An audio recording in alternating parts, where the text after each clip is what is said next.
will a bigger salary solve your money problems? Temporarily, short term, yes. Okay?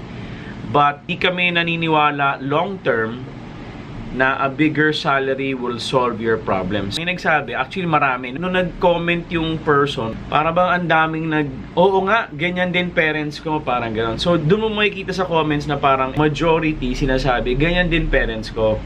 Okay, so yung comment nung tao na yon is, ang parents ko did not tell me to pursue my dreams. They told me, basta kunin mo yung trabaho na malaki ang sweldo.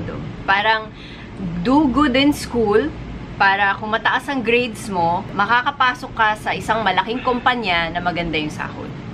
And then, sabi nung nagsulat na yun na parang, paano na yung dreams ko? Never ako tinanong, never ako inanalyze na, anak, magaling ka dito. Parang feeling niya, ninarush siya ng parents niya na get a job agad na malaki ang sweldo para makatulong ka na sa bahay.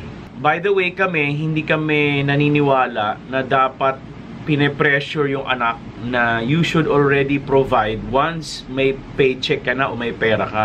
Baliktad nga yung nangyayari, di ba? Instead of parents working hard para mapatapos mo yung children, and then once na nakatapos na yung kid, dapat yon bubukod na siya. Di ba? Ideally, para ma-face niya yung real world na kailangan niyang to stand on his own 2 feet. Yes. Tapos tayo, bilang mag-asawa, dahil tapos na yung burden natin na paaralin siya, then now, yung tinatrabaho natin, yung iniipon natin, pwede na for us na. Hanggang tumanda na tayo, hanggang retirement, medical, lahat yon.